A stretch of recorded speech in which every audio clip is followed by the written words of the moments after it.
History loves to remember the emperors, the conquerors, the titans of power. Their names are etched in stone, their deeds in the annals of time. But what about the children they caught in their webs of ambition? The young lives shattered by the obsessions of the powerful? This is the story of history's forgotten victims, the children whose innocence was the price of an emperor's power. In the grand theater of history, children have too often been silent actors, their roles written by adults hungry for dominance.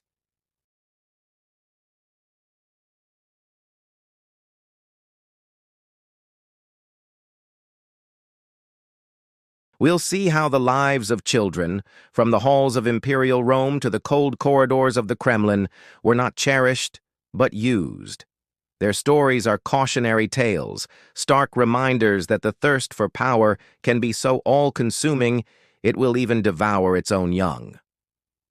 Our first story starts not with a child, but with the most powerful man in the world, Augustus, the first emperor of Rome.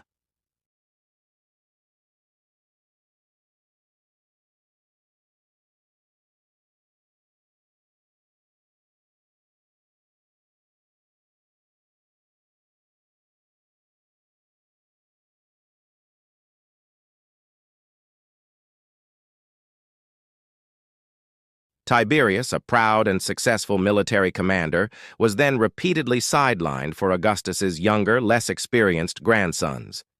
Humiliated and disgusted by the public scandals of his new wife, Julia, he did the unthinkable. He retired from public life and exiled himself to the island of Rhodes. Only after Gaius and Lucius died did a desperate Augustus recall Tiberius to Rome. But there was a catch. Tiberius had to adopt his own nephew, Germanicus, a popular young man who had Julian blood. This move effectively pushed Tiberius's own son, Drusus, further down the line of succession. For decades, Tiberius was a pawn in Augustus's chess game. He was elevated, discarded, then recalled, his personal life shattered for a dynasty that wasn't his. When Augustus finally died in 14 AD, a 55-year-old Tiberius, embittered and weary, became emperor. He inherited the power he'd been denied for so long, but he also inherited the deep psychological scars of a lifetime of manipulation, and this is where the story takes its darkest turn. The victim, some argue, became the victimizer. In the later years of his reign, Tiberius retreated to a lavish villa on the island of Capri, a place that would become infamous. It's here, according to Roman historians like Suetonius, that the emperor's own twisted obsessions with children came out in the most horrific way. Now, we have to take these stories with a huge grain of salt. Suetonius was a sensationalist writer working decades after Tiberius died, and his accounts were likely hostile political propaganda meant to slander an unpopular emperor. He painted a lurid picture of Tiberius creating a sexual sporting house, where he surrounded himself with young boys and girls. One of his most disturbing claims is that Tiberius trained little boys, who he called his minnows, to swim between his legs and nibble at him. Another historian, Tacitus, is more sober, but still reports that on Capri, Tiberius finally plunged into every wickedness and disgrace. Whether these stories are literally true or just vicious rumors, they reveal something deep about Roman power. The emperor was absolute, and his obsessions, for a dynasty or for personal gratification, could destroy the lives of anyone around him, especially the vulnerable. Tiberius's story is a tragic circle. He was treated like a child in Augustus's political games, and in the end, he's remembered as an emperor whose own alleged obsessions targeted the young, perpetuating a cycle of abuse that began long before he ever set foot on Capri. Our next story takes us from the warm Mediterranean to the frozen heart of 16th-century Muscovy, a realm on the verge of becoming an empire. Here, we find another child, not just a pawn, but a boy whose traumatic youth would forge him into one of the most terrifying rulers in history. His name was Ivan Vasilievich, but the world would come to know him as Ivan the Terrible. Ivan's life began in the shadow of death. He was only 3 when his father, Vasily III, the Grand Prince of Moscow, died. His mother, Elena Glinskaya, took over as regent, but when Ivan was just 8, she died suddenly. Many historians believe she was poisoned by the boyars, powerful, ruthless nobles, a belief that the young Ivan carried for the rest of his life. Suddenly an orphan, Ivan and his deaf-mute younger brother Yuri were left at the mercy of the very men who likely murdered their mother. What followed was a childhood nightmare. In public ceremonies, the boyars would bow to him as their future leader, but in private they subjected him to cruelty and neglect. They saw him as an inconvenient placeholder while they looted the treasury and fought for power. In his own letters, Ivan later recalled this time with horror. He wrote of being treated like a beggar, often going hungry and wearing rags while the boyars feasted from his father's plates. He described how nobles would barge into his private chambers, put their dirty boots up on his father's bed, and completely ignore him.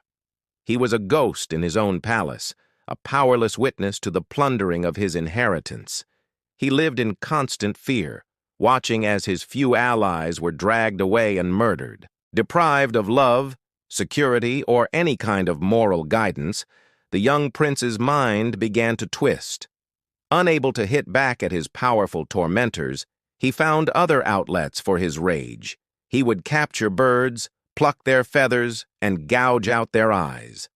By age 12, he was throwing dogs and cats from the walls of the Kremlin, watching their bodies shatter below. While we can't know what was in his head, it feels like a grim rehearsal of a brutal lesson. To avoid being a victim, you must become the victimizer.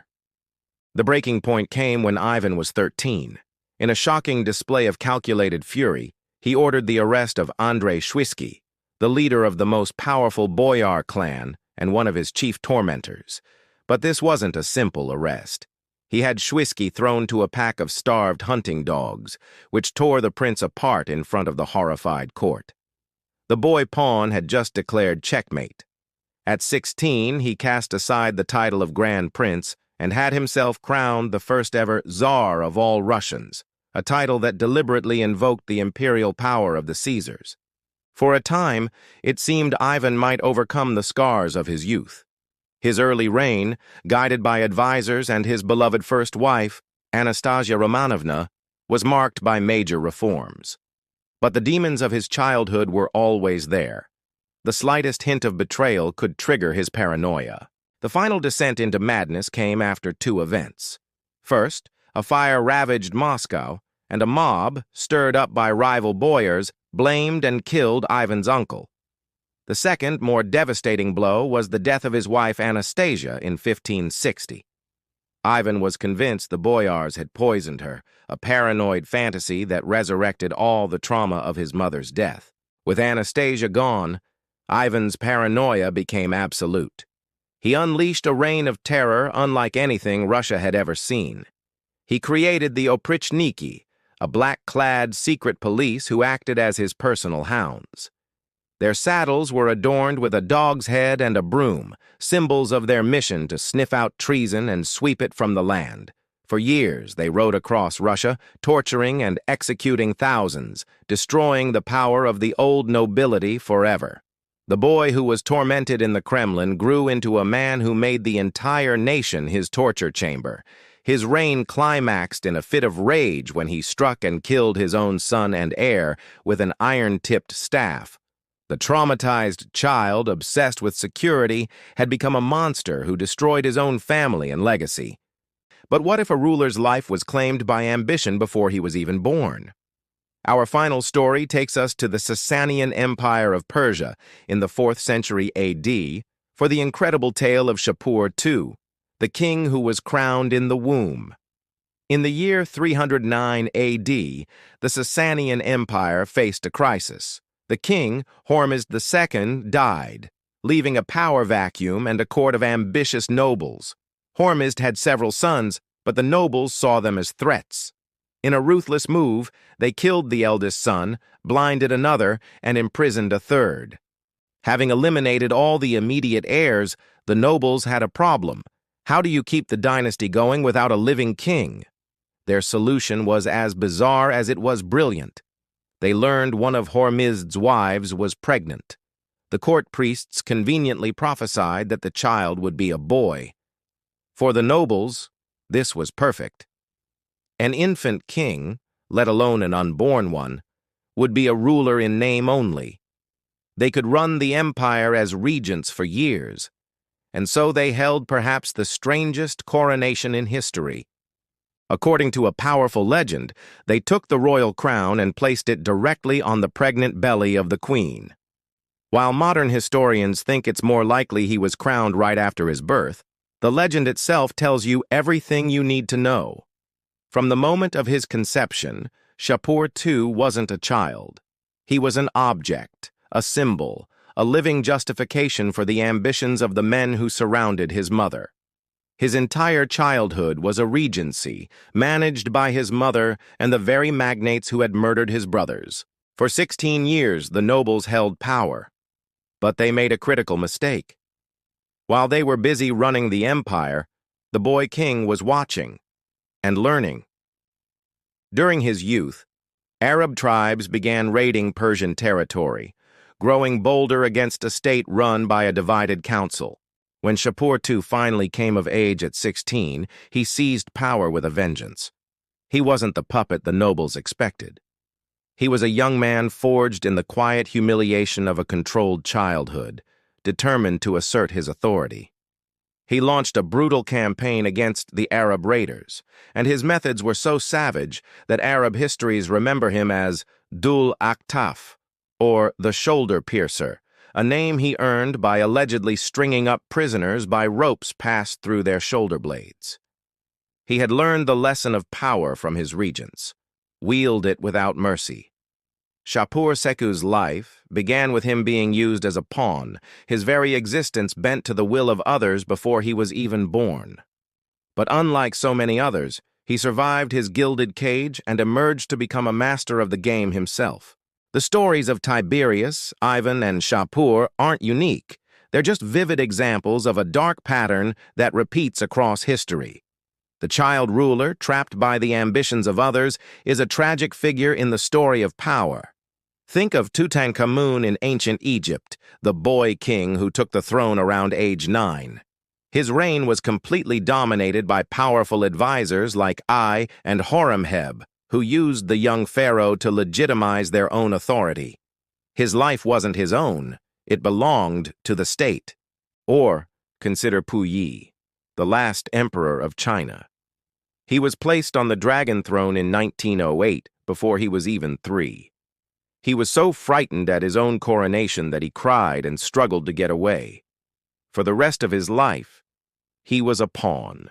First for the imperial court, then for Chinese warlords, and most infamously as the puppet ruler of the Japanese state of Manchukuo. The pattern is tragically the same every time.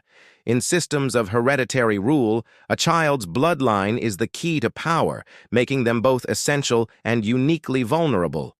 Regents, court factions, and ambitious relatives swarm around them, not to nurture, but to control. They become the face of a regime with no voice in it. Their childhood is sacrificed for political stability, or, more often, for someone else's ambition. This kind of upbringing either breaks them completely or forges them into the same kind of monster that once tormented them. This is the recurring tragic legacy of the child caught in an emperor's obsession. From the villas of Capri to the Kremlin's blood-soaked halls to the crowning of a child not yet born, the stories change, but the theme is chillingly the same. Absolute power creates an obsessive need for control over the present and, most critically, over the future. In that relentless pursuit of a legacy, a child's life often becomes the most tragic and pliable of tools. We've seen how the trauma inflicted on a young Ivan IV festered into a paranoid rage that consumed a nation. We've explored how the political games of Emperor Augustus may have created a cycle of cruelty that stained the reign of his successor, Tiberius. And we've witnessed the ultimate objectification of a child in Shapur II, a king before he was a person. These aren't just footnotes in history. They're profound human tragedies that expose the real cost of ambition. So what happens when a human being is reduced to a symbol? When their worth is measured not by their character, but by their bloodline and their use in a political game? The answer is clear. Innocence is shattered, personalities are warped, and the cycle of trauma often continues, creating monsters from victims. The child caught in an emperor's obsession is a stark reminder that behind the grand tapestry of history, there are forgotten stories of young lives sacrificed for the sake of a crown. If you found these forgotten stories from history compelling, make sure to subscribe and hit the notification bell so you don't miss our next exploration into the past. Let us know in the comments which of these stories stood out to you the most, or if there are other child rulers whose tragic lives deserve to be told. Thanks for watching.